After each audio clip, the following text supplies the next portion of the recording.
আমরা সমৃদ্ধ, স্বনির্ভর, গণতান্ত্রিক, নিরাপদ, মানবিক একটা বাংলাদেশ গড়তে চাই।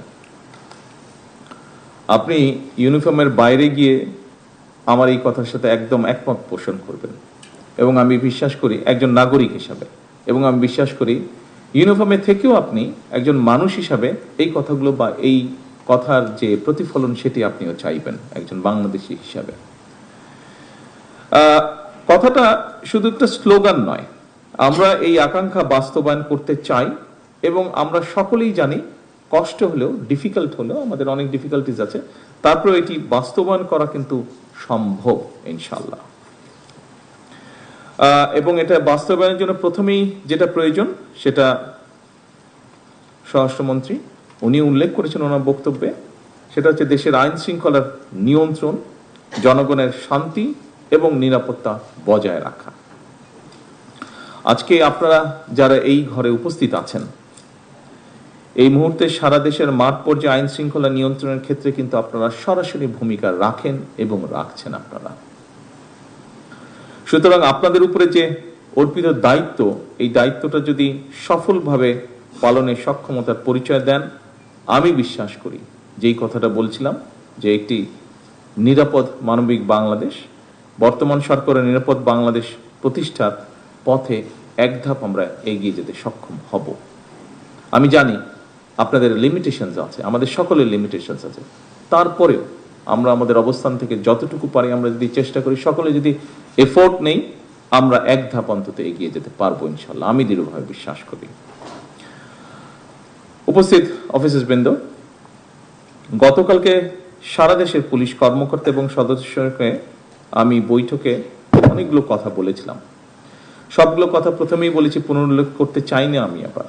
তারপরেও এখানে যেই বিষয়টি আলাপ হয়েছে, আবারও এরকম একটা বিষয় নিয়ে আসতে চাই সামনে, সেটা হচ্ছে প্রতিনিয়ত যে প্রযুক্তিগত যে উন্নয়ন, এটা আমাদের এখানে যে অপরাধগুলো হচ্ছে এই টেকনোলজির কারণে এটা ধারণ পাল্টেছে, ফলে স্বাভাবিকভাবে পুলিশ প্রশাসনের কার্যক্রমের যে পরিধি সেটার আরো অনেক ব্যাপক এবং বিস্তৃত হয়েছে। স্বাভাবিকভাবে বর্তমানের পুলিশের কার্যক্রম এখন আরো অনেক কয়েক দশক আগে যেমন ছিল তেমন না। বলা যায় শুধু যে মাত্র শহর বা জেলার ভিতরেও সীমাবদ্ধ তাও না, বর্তমানে যেটাকে বলে ট্রান্সন্যাশনাল অর্গানাইজ ক্রাইম, বৈশ্বিক বাস্তবতা যেটা, এবং এই কারণেই বিশেষ করে আমাদের প্রত্যেক পুলিশ কর্মকর্তাকে আরো বহুমুখী, দক্ষ হওয়া প্রয়োজন। এটা বোধহয় এখন স্বাভাবিকভাবে আপনারা কাজ করতে গিয়ে এই সমস্যাটা ফেস করছেন, এবং এটা সময়ের একটা দাবি। এরকম বাস্তবতাতেই পুলিশ প্রশাসনের নির্দিষ্ট কিছু পদ নয়, বরং আমি মনে করি প্রত্যেকটা পদই অত্যন্ত গুরুত্বপূর্ণ, প্রত্যেকটি পদ, যার যেখানে যেই পোস্টিং আছেন আপনি। সুতরাং প্রশাসনের সকল পদেই কাজ করার পেশাদারি মানসিকতা থাকাও কিন্তু অত্যন্ত জরুরি। শুধুমাত্র পদোন্নতি কিংবা নিজেদের পছন্দ মতন জায়গায় পোস্টিং এর জন্যই যদি আমরা মনে করে থাকি, তাহলে সেটা আমি মনে করি যে পেশাদারিত্বের সঙ্গে যে আপোষ, সেই আপোষটা হয়ে যায়। এটাতে হয়তো আপনি আপনার ইচ্ছা মতন বা প্রয়োজন মতন বা চাহিদা মতন পোস্টিং পেলে হয়তো সাময়িকভাবে আপনি এটা তুষ্ট হবেন, হ্যাপি হবেন আপনি, তবে এটা আপনার যে পেশাদারিত্ব আছে, আপনার যে প্রফেশনালিজম আছে, সেটার সাথে কম্প্রোমাইজ করা হয়। সেজন্য আপনাদের কাছে আমার বিশেষ আহ্বান থাকবে যে পুলিশ প্রশাসনে আপনাদের উপর যার যেখানে দায়িত্ব ভার অর্পিত হয়েছে, সেই কাজটি গুরুত্ব সহকারে দয়া করে পালন করবেন, এবং তাহলেই আমি মনে করি ধীরে ধীরে আমরা অবশ্যই একটা দক্ষ, গতিশীল এবং পেশাদার পুলিশ প্রশাসন ধীরে ধীরে গড়ে তুলতে পারব। এক্ষেত্রে একটা কথা আমি উল্লেখ করতে চাই, একটা সরকার যেমন চিরস্থায়ী নয়, আমরা 5 বছরের জন্য নির্বাচিত হয়েছি, চিরস্থায়ী নই আমরা, এটা অতীতেও বিভিন্ন সময় প্রমাণিত হয়েছে, পৃথিবীর সব দেশে এটা প্রমাণিত। ঠিক একইভাবে কিন্তু জনপ্রশাসন কিংবা পুলিশ প্রশাসনও কোনো পদ কিন্তু কারো জন্যই চিরস্থায়ী নয়। আজকের এই সভাতে স্রেফ একটা আনুষ্ঠানিকতা হিসাবে যদি আমরা দেখি, তাহলে বোধহয় সেটা ঠিক হবে না, বরং এই সভাটা আজকের হয়ে উঠুক। আপনারা এখানে এসেছেন, সময় দিয়েছেন, আমরা প্রায় 2 ঘন্টা ধরে এই অনুষ্ঠানে বসে আছি, কাউকে দেখছি একটু ক্লান্ত হয়ে ঝিমুনির মধ্যেও চলে গিয়েছেন, কিন্তু কিন্তু স্বাভাবিকভাবেই আমরা চাই না যে এটা শুধু একটা অনুষ্ঠানের মধ্যে সীমাবদ্ধ থাকুক, বরং এই অনুষ্ঠানটি যে আগামী দিনের পথ নির্দেশনার একটা গুরুত্বপূর্ণ অঙ্গীকারের একটা মুহূর্ত হোক আমাদের এই অনুষ্ঠানটি আজকে।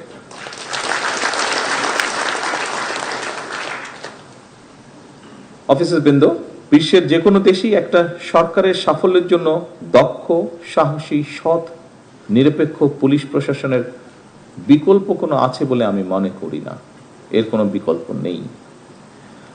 বিপদে পড়লে, যেটি মিনিস্টার সাহেব উল্লেখ করেছেন ওনার বক্তব্যে, গতকালকেও আমি আমার বক্তব্যে বলেছিলাম, আবারও আমি তুলে ধরতে চাই কথাটা, যে বিপদে পড়লে একজন সাধারণ মানুষ কেন, যে কোনো মানুষ, একজন লয়ার হোক, ডাক্তার হোক, ব্যবসায়ী হোক, একজন আপনার যে কোনো পেশার মানুষই কিন্তু প্রথমেই কিন্তু আপনাদের কাছে চায়, অর্থাৎ তার যে এলাকায় লোকাল থানা, পুলিশ থানা, সেখানেই যায়। আমি দৃঢ়ভাবে বিশ্বাস করি, আমি নিজের অভিজ্ঞতা দিয়েও দেখেছি, আমি দৃঢ়ভাবে বিশ্বাস করি সেখানে যে রেসপন্সিবল পুলিশ অফিসার থাকে, পুলিশ সদস্যরা থাকেন, তারা যদি আন্তরিকভাবে চান তাহলে আইনি এবং কৌশলী ভূমিকা নিয়ে কিন্তু অনেক ঘটনা শুরুতেই নিষ্পত্তি করা যায়। এবং বিশেষ করে 5 তারিখের পরে এরকম অনেকগুলো প্রমাণ কিন্তু আপনারা রেখেছেন। কৌশলীভাবেও কিন্তু আমরা অনেক জিনিস, অনেক সিচুয়েশন ট্যাকেল করতে পারি আমরা কৌশলীভাবে।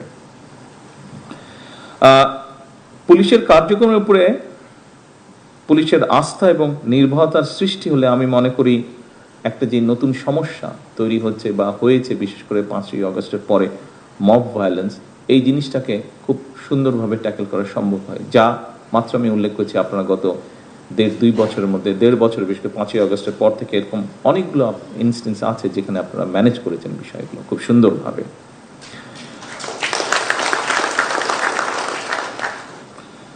দীর্ঘ 1.5 দশকে আমরা একটা ফাঁসিবাদ শাসনের মধ্যে দিয়ে ছিলাম। 2024-এর অভ্যুত্থানের পরে বর্তমান সরকার জনগণের কাছে গণতান্ত্রিক সরকার হিসেবে পরিচিত, একটা জবাবদিহিমূলক সরকার হিসেবে আমরা গড়ে তুলতে চাই এই সরকারকে। এই সরকার পুলিশ বাহিনীকে এমন একটা রূপ দিতে চায় যেখানে পুলিশ সত্যিকারভাবে হবে জনবান্ধব, এবং শুধু জনবান্ধব নয়, আমরা চাই মানুষের একটা আস্থা তৈরি হবে, আপনারা একটা আস্থার জায়গা হবেন, মানুষের, সাধারণ মানুষের একটা আস্থার জায়গা হবেন। যে কোনো দেশেই সাধারণত জনগণ পুলিশ প্রশাসনকে সরকারের মিরর বা আয়না হিসাবে কিন্তু চিন্তা করে। কারণ এই যে একটু আগে বললাম, মানুষ বিপদে পড়লেই আপনাদের কাছে প্রথমেই যায়, দুটো জায়গায় যায় মানুষ তার বিপদের টাইপ হিসাবে। মেডিকেল সমস্যা হলে অবশ্যই ডাক্তারদের কাছে যায়, বাট আর যে কোনো বিপদের সময় পড়লে কিন্তু আপনাদের কাছে যায়, এবং আপনাদের যে রেসপন্সটা থাকে সেটার উপরেই কিন্তু অ্যাকচুয়ালি মানুষ প্রথমেই ধরে নেয় যে আচ্ছা সরকারটা কেমন। এবং সেজন্যই পুলিশ প্রশাসনকে সরকারের আয়না হিসেবে বিবেচনা করা হয়। সুতরাং পুলিশ প্রশাসন সফল হলে কার্যত সেটা সরকারের সফলতা হিসাবেই বিবেচিত হয়।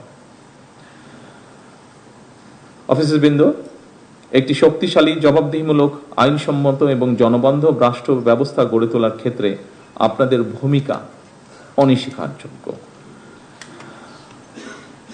বর্তমান সরকার, গতকাল আমি বলেছি, এর আগেও বলেছি, মিনিস্টার সাহেব তার বক্তব্যে একটু আগে উল্লেখ করেছেন, সরকার দুর্নীতি, সন্ত্রাস এবং দুঃশাসনের বিরুদ্ধে আমরা আপোষ করতে চাই না, কম্প্রোমাইজ করতে চাই না। আমরা দুর্নীতি, সন্ত্রাস নিয়ন্ত্রণে অনেক সময় আমরা দেখেছি আপনাদেরকে একটা সমস্যার সম্মুখীন হতে হয়। পলিটিক্যাল পরিচয় বা পলিটিক্যাল আইডেন্টি, ইনফ্লুয়েন্সিয়াল আইডেন্টি, এরকম বিষয় আপনাদেরকে ফেস করতে হয়। আমি পরিষ্কারভাবে আপনাদের সামনে আজকের এই অনুষ্ঠানে বলতে চাই যে দুর্নীতি, সন্ত্রাস নিয়ন্ত্রণে ব্যক্তির রাজনৈতিক পরিচয় নয়। যে বা যারা অপরাধে লিপ্ত হবে তাকে আপনারা অপরাধী হিসেবেই বিবেচনা করবেন।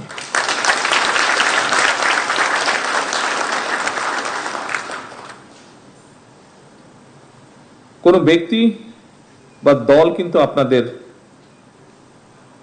দল নয়, বরং আপনারাই কিন্তু আইনের রক্ষক। এই জিনিসটা কিন্তু আপনাদেরকে মনে রাখতে হবে। আপনারা দায়িত্ব পালন করবেন রাষ্ট্র এবং জনগণের কল্যাণে। একটু আগে আমি বলেছি, জনগণের সঙ্গে পুলিশের সম্পর্ক হবে আইনগত এবং মানবিক। যে জিনিসটা গতকাল বোধহয় একাধিকবার আমি জোর দিয়েছিলাম, জনগণের সঙ্গে সম্পর্কটা কি হতে হবে আমাদের। অন্য সকল কার্যক্রমের পাশাপাশি রাজনৈতিক অস্থিতিশীল পরিস্থিতি নিয়ন্ত্রণেও কিন্তু আপনাদের ভূমিকা কার্যক্রমের একটা উল্লেখযোগ্য সময় ব্যয় হয়। এটা দায়িত্বেরই অংশ, এটা কম বেশি পৃথিবীর সব দেশেই হয়ে থাকে। বর্তমান সরকার অবশ্যই জনগণের গণতান্ত্রিক রাজনৈতিক অধিকার নিশ্চিত রাখতে চায়, তবে কেউ যেন সাম্প্রদায়িক সম্প্রীতি কিংবা কোন রকমের নাশকতামূলক কার্যক্রমে লিপ্ত হতে না পারে, এটিও কিন্তু আমাদের সকলকে মনে রাখতে হবে। আপনারা দেখেছেন, আমরা অনুষ্ঠান শুরুতে সকল ধর্মের প্রতি শ্রদ্ধা রেখেই কিন্তু আমরা এখানে অনুষ্ঠানটা শুরু করেছি। এখানেও আপনারা আজকে যারা বসে আছেন, আমরা অবশ্যই এক ধর্মের মানুষ সকলে বসে নেই, এখানে বিভিন্ন ধর্মের মানুষ আমরা উপস্থিত আছি, হয়তো সংখ্যায় কম বা বেশি। সেজন্যই যে সাম্প্রদায়িক যে সম্প্রীতি, এটি এই জন্যই আমাদেরকে বজায় রাখতে হবে, কঠোরভাবে এটিকে আমাদের এনশিওর করতে হবে। কারণ আপনার সাথে খুব ভালো সম্পর্কের একজন সহকর্মী আছেন, হতে পারেন তিনি আপনার সহধর্মের মানুষ নন, অন্য ধর্মের মানুষ, কিন্তু আপনার সাথে মানুষ হিসাবে, একজন সহকর্মী হিসাবে তার সাথে আপনার সম্পর্ক অত্যন্ত ভালো, অত্যন্ত ফ্রেন্ডলি সম্পর্ক। সেই মানুষের কথা বিবেচনা করেই আপনাকে এই দায়িত্বটি পালন করতে হবে। উপস্থিত অফিসারবৃন্দ, সরকারের পক্ষ থেকে আপনাদের কাছে একটি বিষয় সম্পর্কে স্পষ্ট ধারণা থাকা দরকার। সেটা হলো, বর্তমান সরকার নির্বাচনী ইশতেহার এবং জনগণের সামনে স্বাক্ষরিত যে জুলাই সনদ, এটার প্রতিটি দফা, প্রতিটা অঙ্গীকার পর্যায়ক্রমে অক্ষরে অক্ষরে বাস্তবায়ন করবে ইনশাআল্লাহ। এ নিয়ে আমার মনে হয় কারোর মধ্যে সংশয় থাকার প্রয়োজন নেই। রাষ্ট্র ও সমাজে মানুষ নানা রকম অপরাধে জড়িয়ে পড়ে। অর্থনৈতিক বৈষম্য স্বাভাবিকভাবেই এর অন্যতম একটি কারণ।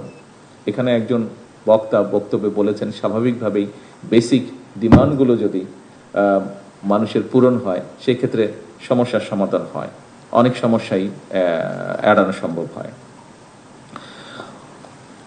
সম্মানিত অফিসারবৃন্দ, বর্তমান সরকার রাষ্ট্র পরিচালনার দায়িত্ব নেবার পর বিভিন্ন শ্রেণী পেশার মানুষের মধ্যে অর্থনৈতিক বৈষম্য দূর করে দেশের নাগরিকদেরকে একটা সামাজিক অর্থনৈতিক নিরাপত্তা বেষ্টনী নিশ্চিত করতে আমরা বিভিন্ন রকম উদ্যোগ গ্রহণ করেছি। আপনারা বিভিন্ন মিডিয়ার মাধ্যমে, পত্রপত্রিকার মাধ্যমে যা এর মধ্যে দেখেছেন, মিনিস্টার সাহেব ওনার বক্তব্যে উল্লেখ করেছেন।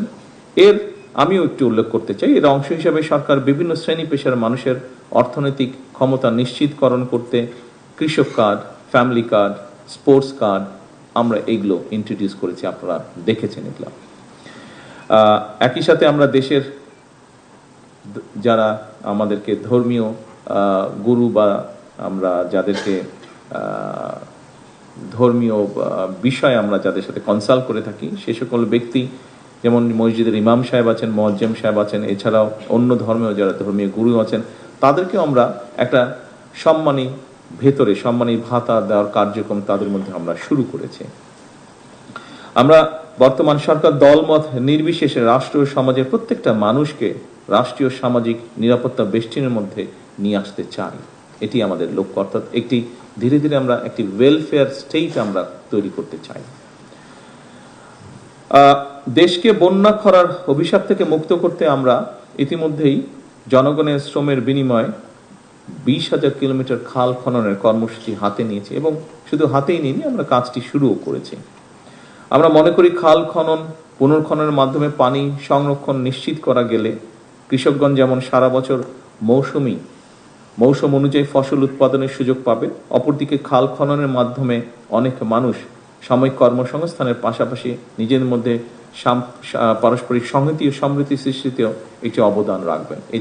এছাড়া প্রাকৃতিক কতগুলো বিষয় তো অবশ্যই আছে। পানির একটি বিশাল সমস্যা সারা দুনিয়াতে তৈরি হচ্ছে, এনার্জি সমস্যার পাশাপাশি। অফিসারবৃন্দ, সরকার পুলিশ বাহিনীর কল্যাণ নিশ্চিত করতেও আমরা সচেষ্ট। সততা, মেধা এবং দক্ষতাই হবে প্রশাসনের নিয়োগ, বদলি কিংবা প্রমোশনের মূল নীতি। আমরা দেখেছি অতীতে, আপনারাও অনেকেই এক্সপিরিয়েন্স ফেস করেছেন। এখানে রেজা তার বক্তব্যে একটি কথা বলে গিয়েছে, আমরা চাই না এসব ঘটনা পুনরাবৃত্তি হোক, তবে এক্ষেত্রে সরকারের এই নীতি যদি বাস্তবায়ন করতে হয় আপনাদেরও সহযোগিতা প্রয়োজন, এবং সেই সহযোগিতা অবশ্যই হতে হবে আপনাকে দক্ষতা অনুযায়ী দায়িত্ব সঠিকভাবে পালন করার মধ্য দিয়ে। পুলিশের দায়িত্ব আমরা জানি। গতকালও আমরা আপনাদের ভেতর থেকে, পুলিশ সদস্যদের মধ্যে থেকে কয়েকজন বক্তব্য রেখেছেন, তার ভিতর থেকে এসেছে, সেই কথাটি আমি আজকে পুনরাবৃত্তি করতে চাই। পুলিশের দায়িত্ব কখনোই নির্দিষ্ট সময়ের মধ্যে সীমাবদ্ধ থাকে না। আমরা প্রতিনিয়তই ব্যাপারটা দেখছি। একজন পুলিশ সদস্য দিন রাত সপ্তাহে প্রতিটি দিন, এমনকি ছুটির দিনেও দায়িত্ব পালন করে থাকেন। তাই পুলিশ কর্মকর্তা এবং সদস্যদের শারীরিক মানসিক সুস্থতা নিশ্চিত করার ব্যাপারে অবশ্যই সরকার উদাসীন থাকতে পারে না, যেটি আপনাদেরও একটি ডিমান্ড আছে এরকম। সুতরাং আপনাদের প্রতিটি যৌক্তিক এবং প্রয়োজনীয় প্রত্যেকটি দাবি বর্তমান সরকার অবশ্যই একসাথে আমাদের পক্ষে সম্ভব না, পর্যায়ক্রমিকভাবে আমরা আমাদের সর্বোচ্চ গুরুত্ব থাকবে পর্যায়ক্রমিকভাবে ধীরে ধীরে ইনশাল্লাহ বাস্তবায়ন করার।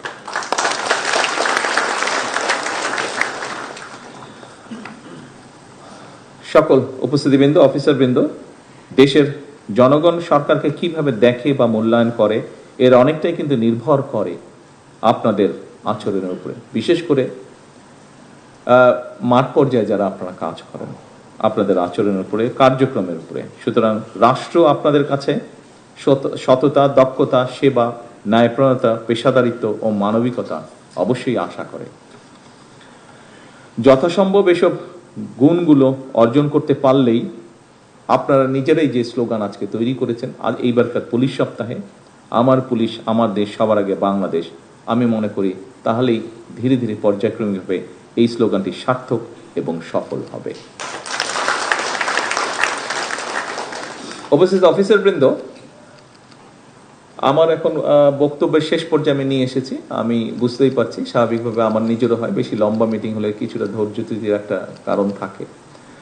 2 ঘন্টা হয়ে গিয়েছে আমাদের। এখানে একটি বিষয় আমি পরিষ্কারভাবে আপনাদের সামনে তুলে ধরতে চাই, বা আমার কিছু বিষয় আপনাদের সাথে আমি শেয়ার করতে চাই। সেটি হলো, আমার বক্তব্যে আমি উল্লেখ করেছি আমরা রাজনৈতিকভাবেও, সংসদেও, বিভিন্ন জায়গায় আমরা আমাদের অবস্থান থেকে, অর্থাৎ সরকার বা আমরা যারা সরকারে সরাসরিভাবে কাজ করছি, আমরা সংক্ষিপ্তভাবে একটি চিত্র বিভিন্ন জায়গায় আমরা তুলে ধরি। সেটি হচ্ছে, বর্তমান সরকার স্বাভাবিকভাবে যখন দায়িত্বভার গ্রহণ করেছে, আমরা প্রায় প্রত্যেকটি সেক্টর খুব ভঙ্গুর অবস্থায় পেয়েছি। একটি যুদ্ধবিধ্বস্ত দেশে যখন দেশের জনগণ যখন যাত্রা শুরু করে, যুদ্ধবিধ্বস্ত দেশে সরকার যখন যাত্রা শুরু করে, সেরকম একটা অবস্থার মধ্যে আমরা এই দেশটিকে পেয়েছি। স্বাভাবিকভাবেই বর্তমানে দায়িত্ব থাকার কারণে আপনাদের সাথে যেরকম সরাসরি কথা বলার সুযোগ হচ্ছে, আপনাদের বিষয়গুলো জানার সুযোগ হচ্ছে, স্বাভাবিকভাবে আপনি আর্মির কথা বলেন, নেভির কথা বলেন, এয়ারফোর্সের কথা বলেন, অন্য প্রতিষ্ঠানের কথা বলেন, সেগুলোর ব্যাপারেও সরাসরিভাবে জানার সুযোগ হচ্ছে বা বিষয়গুলো দেখার সুযোগ হচ্ছে। একইভাবে স্বাস্থ্যের কথা বলেন, একইভাবে শিক্ষার কথা বলেন। কয়েকদিন আগে আমার কাছে অডিটর জেনারেল সাহেব এসেছিলেন।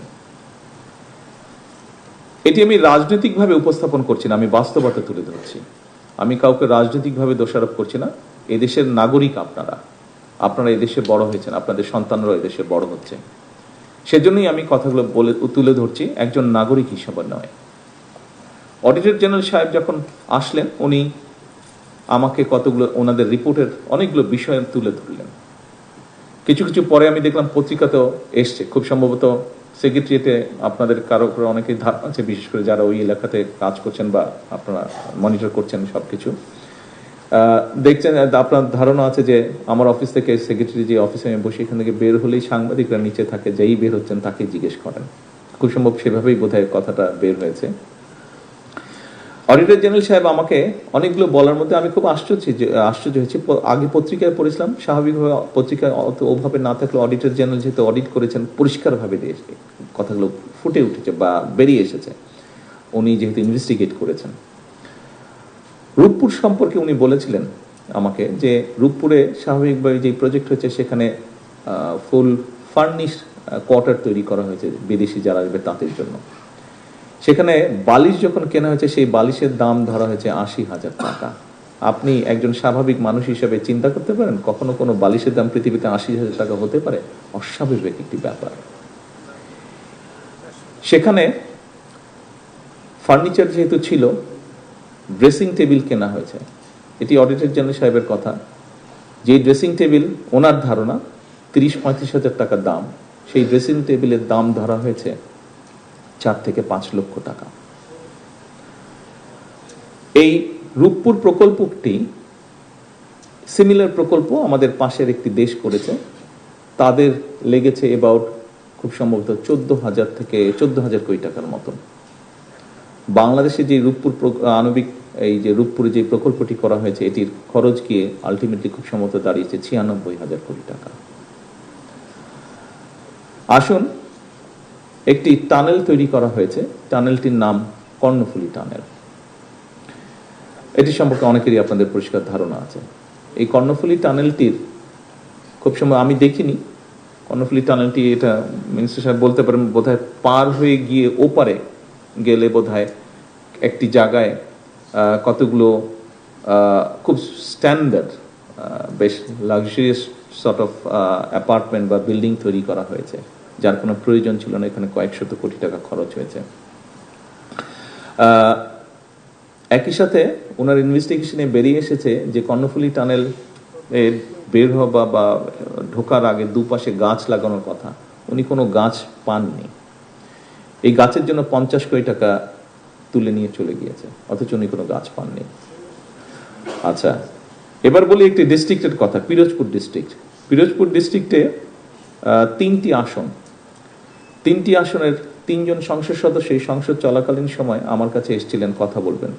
আমি খুব সংক্ষেপে শোনার পরে আমার মনে পড়লো যে কয়েক মাস আগে আর 7-8 মাস আগে মনে হয় ঘটনাটি পত্রিকায় পড়েছিলাম, কিছুটা ধারণা ছিল আমার। তো আমি বললাম যে সংসদ চলছে, ব্যস্ত আপনারা সবাই, আমরা ব্যস্ত, শেষ হলে আমি আপনাদের সময় দিচ্ছি। শেষ হওয়ার পরে গত এক সপ্তাহ আগে আমি ওনাদেরকে টাইম দিয়েছিলাম, এটিও পত্রিকায় এসেছে, পরের দিন আমি নিজেও দেখলাম পত্রিকায় এসেছে। যাই হোক, পিরোজপুর জেলা অনেকেরই হয়তো সেখানে আপনারা গিয়েছেন আপনাদের দায়িত্ব পালন করার সময় বা দায়িত্ব পালন করেছেন। এলজিআরডি মন্ত্রণালয়ের ব্যাপারে ওনারা এসেছিলেন। স্বাভাবিকভাবে এলজিআরডি যেহেতু ভিতরে রাস্তাঘাটগুলো তৈরি করে মানুষের কষ্ট হচ্ছে, গত প্রায় 1 বছর ধরে কাজ সব বন্ধ আছে, উন্নয়ন কাজ, ফলে মানুষের চলাচলে অসুবিধা হচ্ছে। সেজন্যই ওনারা এসেছিলেন যে কি করে কাজ শুরু করা যায়। আমি ওখানে সেক্রেটারি ছিলেন, মিনিস্টার ছিলেন।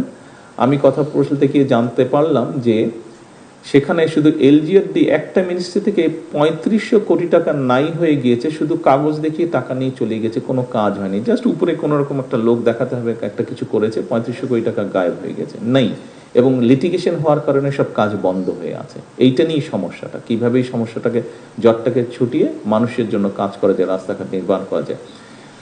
একটি ডিপার্টমেন্ট থেকে 3500 কোটি টাকা, এবং কথা প্রসঙ্গে তখন আমি জানতে পারলাম আরো কয়েকটি ডিপার্টমেন্ট মিলিয়ে একটি জেলাতে 6,000 কোটি টাকা নেই।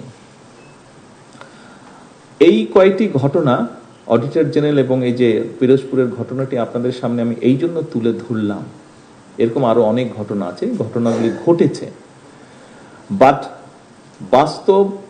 বাস্তবতা হচ্ছে বাস্তবতাই। আমরা ছেলেও বাস্তবতাকে আমরা পাশ কাটাতে পারবো না, নিতেই হবে আমাদেরকে। এই কথাগুলো বলার কারণ হচ্ছে যে আপনারা আপনাদের কতগুলো সমস্যার কথা বলেছেন, আবাসন সমস্যার কথা বলেছেন, ট্রান্সপোর্টেশনের কথা বলেছেন, আপনারা আইটির জন্য যেটা এখানে একটি নতুন ইউনিটের কথা বলেছেন, এগুলোর জন্য অর্থ প্রয়োজন। দেখুন, আমি বা মিনিস্টার সাহেব আমরা যেই দায়িত্বে বসে আছি, আমরা কিন্তু চাই আপনাদের এই সমস্যাগুলো সমাধান করার জন্য, অন্তত অ্যাড্রেস করার জন্য আমরা চাই। স্বাভাবিকভাবে কেন আমরা চাইবো না? আমরা যদি এই সমস্যাগুলো সমাধান করতে পারি, আপনারা আপনাদের যে নিত্যদিনকার সমস্যা, মানুষকে বেটার সার্ভিস দেওয়ার, সেটা আপনারা বেটারভাবে অ্যাড্রেস করতে পারবেন। কিন্তু এই লিমিটেশনের জন্য, আপনারা অনেক লিমিটেশনের জন্য হয়তো আশানুরূপ সার্ভিস দিতে পারছেন না। আমি যে ঘটনাগুলো বলছি তার মাধ্যমে আমি বলতে চাইছি যে আমরা কাজগুলো করতে চাইছি, কিন্তু এই যে 4 গুণ দামে রূপপুর আণবিক নিউক্লিয়ার পাওয়ার রিঅ্যাক্টর তৈরি করা হলো, এটির পয়সার যে ঋণ যে শোধ করতে হবে, এটি তো এখানে উপস্থিত প্রত্যেকটা মানুষের মাথার উপরে এসে এই ঋণ পড়েছে। যে যমুনা ব্রিজ পাশের দেশে, পার্শ্ববর্তী দেশে Bhupen Hazarika bridge, quite similar bridge, বরং একটু লম্বা বোধহয় ভূপেন হাজারিকা ব্রিজ, সেটিও 14 না 15 হাজার কোটি টাকার মধ্যে করা হয়েছে। বাট পদ্মা ব্রিজের খরচ পড়েছে 54 না 56 হাজার কোটি টাকা। কিন্তু আলটিমেটলি তো এখানে উপস্থিত প্রত্যেকটা মানুষ সহ 20 কোটি মানুষের উপরে এই ঋণের বোঝা এসে পড়ছে। আজকে যদি এই অপ্রয়োজনীয় খরচগুলো না হতো, তাহলে আপনাদের সহ আর্মির বলেন, এয়ারফোর্সের বলেন, নেভির বলেন, সহ শিক্ষা বলেন, স্বাস্থ্য বলেন, প্রত্যেকটি ক্ষেত্রে আমরা আরো বেটার কিছু করতে পারতাম। আমরা অনেক বেটার কিছু করতে পারতাম। বাট আমাদেরকে যেমন করতে হবে, আমরা অ্যাভয়েডও করতে পারবো না, এটাও বাস্তবতা। অফিসার্স বৃন্দ, এখন আপনাদেরকে যেই কথাটি আমি বলতে যাচ্ছি, এই কথাটাই আমি আপনাদেরকে সেই জন্যই বলতে চাচ্ছি বা বলতে যাচ্ছি। আমি প্রথমে কাজটি করেছি বলেই আপনাদেরকে আমি বলতে যাচ্ছি। সেটি হচ্ছে, পত্রিকায় দেখেছেন আপনারা, নিউজটি এসছে, আমরা ক্যাবিনেটে সিদ্ধান্ত নিয়েছি যে ক্যাবিনেট সদস্য যারা আছেন তাদের জ্বালানি তেলের যেই অ্যালটমেন্ট আছে সেটি আমরা 30% কমিয়ে দিয়েছি। সরকারের যতটুকু সাশ্রয় হোক, সাশ্রয় হয়, যেটুকু সাশ্রয় হবে তাতে যে অনেক বড় কিছু হয়ে যাবে তা নয়, কিন্তু এইটুক সাশ্রয়ের মাধ্যমে নবী করিম সাল্লাল্লাহু আলাইহি ওয়াসাল্লাম এর কাছে একজন মানুষ এসেছিল একটা কমপ্লেন নিয়ে যে তার ছেলে অনেক মিষ্টি খায়, সেটি কিভাবে কমানো যায়। নবী করিম সাল্লাল্লাহু আলাইহি ওয়াসাল্লাম তাকে 3 দিন পরে আসতে বলেছিলেন। নবী করিম সাল্লাল্লাহু আলাইহি ওয়াসাল্লামও খুব সম্ভবত নিজেও একটু মিষ্টি পছন্দ করতেন। উনি 3 দিন পরে যখন লোকটা আসলো, তখন নবী করিম সাল্লাল্লাহু আলাইহি ওয়াসাল্লাম বললেন যে তুমি গিয়ে বলো তোমার ছেলেকে মিষ্টি কম খেতে। বলে আপনি 3 দিন আগে বললেই হতো। ঘটনাটা আপনারা জানেন, যারা জানেন আপনারা সবাই ঘটনাটা জানেন। এই যে ক্যাবিনেট সদস্যরা ডিসিশন নিয়েছেন যে ওনাদের 30% তেল ওনারা কম ব্যবহার করবেন, আমি বলছি না যে আপনারা করবেন, আপনাদের ক্ষেত্রে সেটা সম্ভব না, সকল ক্ষেত্রে আপনাদেরকে সার্ভিস যেহেতু দিতে হয়। আমরা সেক্ষেত্রে এমার্জেন্সি যারা আছে, আপনারা যেমন এমার্জেন্সি মেডিকেল আছে, ফায়ার ব্রিগেড আছে, এরকম ক্ষেত্রে আমরা সেটিকে যেই সাসপেনশন দিচ্ছিল সেটা আমরা উইথড্র করেছি। বাট অন্যান্য আরো অনেক ক্ষেত্রে কিন্তু এই বিষয়টি আপনারা অ্যাপ্লাই করতে পারেন, এই বিষয়টি আপনারা অ্যাপ্লাই করতে পারেন। আমরা আমার অবস্থান থেকে, আমি যেখানে অফিস করি সেখানে আমরা অনেক খরচ কমানোর চেষ্টা করেছি, অনেকাংশে আমরা করেওছি। এইটা করে আমি আপনাদেরকে বলতে চাচ্ছি, আপনাদের এরকম অনেকগুলো স্কোপ আছে যেখানে আপনারা করতে পারেন। অফিসার্স বৃন্দ, বিষয়টি হচ্ছে আমরা চেলে তো চেতেই পারি আমরা যে এটা লাগবে, এটা লাগবে, ওটা লাগবে। তবে আমরা একটু অন্যভাবে তো চেষ্টা করলেও করতে পারি যে ঠিক আছে, আমি আমার রাষ্ট্রকে কি দিতে পারি, কতটুকু দিতে পারি। অবশ্যই আপনি সার্ভিস দিচ্ছেন, আপনি জান বাজি রেখেও সার্ভিস দিচ্ছেন। এখানে উপস্থিত প্রায় প্রত্যেকটি মানুষ জান বাজি রেখেও আপনি সার্ভিস দিচ্ছেন। এর বাইরেও কিছু তো আমরা দিতে পারি, যেই জিনিসটা না হলেই নয়। আমরা অনেক জিনিস আছে এরকম যে এই জিনিসটা আমরা যদি স্কিপ করি, আমরা যদি বাদ দিই তাহলেও হবে, এবং তাতে রাষ্ট্র বা সরকারের কিছুটা হলেও সেভ হবে। আমরা যদি এই মানসিকতা, এই জন্যই আমি আপনাদেরকে বললাম যে আমি জিনিসটা চেষ্টা করেছি আমার অবস্থান থেকে কিছুটা হলেও করতে, এবং সেইটা করার পরেই সেই সৎ সাহসটা নিয়ে আমি আপনাদেরকে বলছি, আসুন আমরা এই ঘরে দাঁড়িয়ে, আমি এই পিএমও যারা স্টাফ আছেন তাদের, আমি ওতনার পরে প্রথম যখন এই অফিসে আসলাম তাদের উদ্দেশ্যে আমি একটা কথা বলেছিলাম।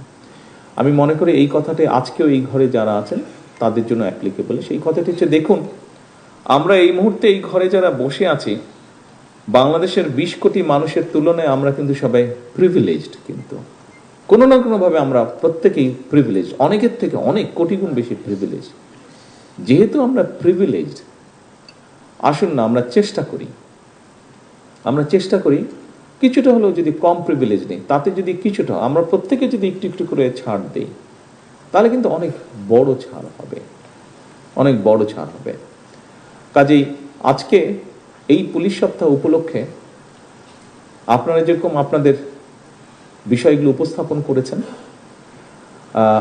সরকারের পক্ষ থেকে আমিও শুধু প্রধানমন্ত্রী হিসেবে নয়, যেহেতু আপনিও সরকারের জন্য কাজ করছেন, এই মুহূর্তে আমিও সরকারের জন্য কাজ করছি, সেজন্য আমি আপনাকে আমার একজন সহকর্মী হিসেবে কনসিডার করতে চাই। আপনার কাজ হচ্ছে জনগণের জন্য, আপনার কাজও হচ্ছে জনগণের জন্য। আপনিও কাজ করছেন রাষ্ট্রের জন্য, আমিও কাজ করছি জনগণের জন্য, আমিও কাজ করছি রাষ্ট্রের জন্য। আমাদের লক্ষ্য উদ্দেশ্য এক, একটি বেটার বাংলাদেশ তৈরি করা। কাজটা আমরা সমাপ্ত করতে পারবো না, তবে কাজটা আমরা যদি সকলে এক জায়গায় এসে দাঁড়াই, আমরা সকলে কাজটা শুরু করতে পারবো। ইনশাল্লাহ আমাদের পরবর্তী প্রজন্ম কাজটা ক্যারি আউট করতে পারবে, বয়ে নিয়ে যেতে পারবে। আসুন আজকের এই পুলিশ সপ্তাহে আমাদের প্রতিজ্ঞা হোক, প্রতিশ্রুতি হোক, শপথ হোক যে আসুন আমরা যে যার অবস্থান থেকে, আপনি আপনার সরকারি অবস্থান, আপনি আপনার ব্যক্তিগত অবস্থান, উভয় জায়গা থেকে আসুন আমরা এই কাজটি শুরু করি। আমরা কতটুকু দিতে পারি দেশকে, আমরা কতটুকু দিতে পারি রাষ্ট্রকে, আমরা কতটুকু করতে পারি জনগণের জন্য। সম্মানিত অফিসারবৃন্দ, সহকর্মীবৃন্দ, আবারও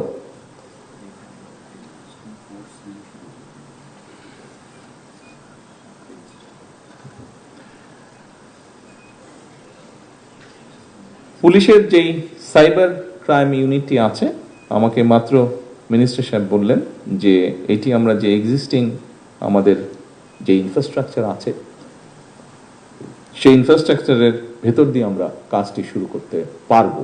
এটি হচ্ছে মিনিস্টার সাহেব আমাকে বলেছেন। আসুন আমরা সেটি শুরু করি। এডিশনাল যদি মিনিমাম কিছু সাপোর্ট লাগে, অবশ্যই সরকার সেই সহযোগিতা আপনাদেরকে করবে। সম্মানিত অফিসারবৃন্দ, প্রিয় সহকর্মীবৃন্দ, পুলিশ সপ্তাহ 2026-এ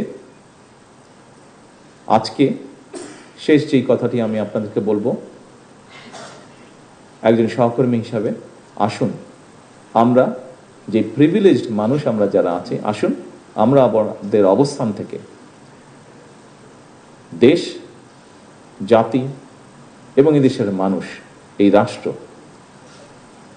তাদের জন্য যতটুকু সম্ভব আমরা ছাড় দিয়ে আমরা সামনে এগিয়ে যেতে সকলকে সহযোগিতা